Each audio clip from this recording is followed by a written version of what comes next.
আপনি কিন্তু চাইলে আপনার নিকাবটা খুলে নিতে পারেন। আপনার কি কোনো সাহায্য দরকার? আচ্ছা, কথা বলতে প্রবলেম কি বলেন আমাকে। আপনি আবার আমাকে বিরক্ত করতে এসেছেন, আপনি প্লিজ চলে যান। আপনাকে দেখে অনেক বিপদগ্রস্ত মনে হচ্ছিল, তাই মনে হচ্ছিল আপনার কোনো সাহায্য দরকার। এই শহরে তো নানান ধরনের মানুষ থাকে, ভালো মানুষ খুঁজে পাওয়া খুব কঠিন। ঠিক আছে, আপনি সাবধানে থাকবেন। শুনেন, আমি আসলে বাসা থেকে পালিয়ে এসেছি। তারা আমার বিয়ে ঠিক করেছে অন্য একটা জায়গায়, আমার অমতে। বুঝতে পেরেছি। তাহলে আপনাকে কিভাবে সাহায্য করতে পারি আপনি বলুন।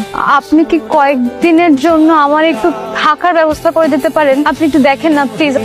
এভাবে মেয়েটাকে একা রাস্তায় কিভাবে ফেলে যায়? এই প্রথম কোনো মেয়েকে দেখে এতটা ভালো লাগছে। তাছাড়া একটা মায়াও কাজ করছে। বাসায় নিয়ে যাবো। আচ্ছা, আপনি কিছু না মনে করলে আপনি চাইলে আমার সাথে আমার বাসায় যেতে পারেন।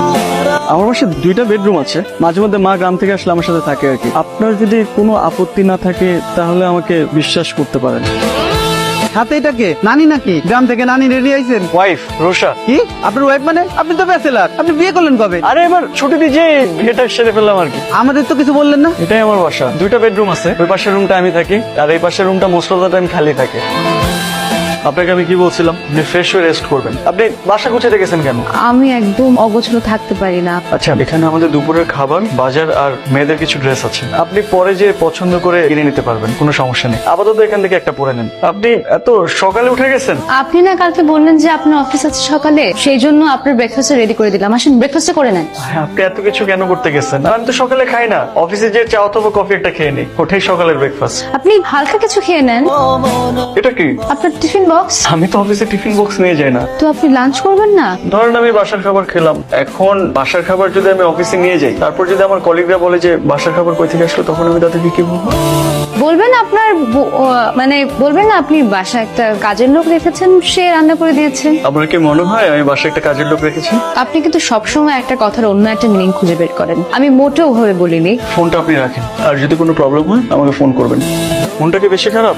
লুকাচ্ছেন কেন? কিছু মানুষ মন খারাপ করলে তার চেহারা সেটা বোঝা যায়। আপনার প্রচন্ড মন খারাপ। মানুষের জীবনটা অনেক অদ্ভুত। আপনার জীবনে কখনো কখনো এমন কিছু ঘটনা ঘটবে, আপনি হয়তো সেগুলো কখনো কল্পনাও করতে পারেননি।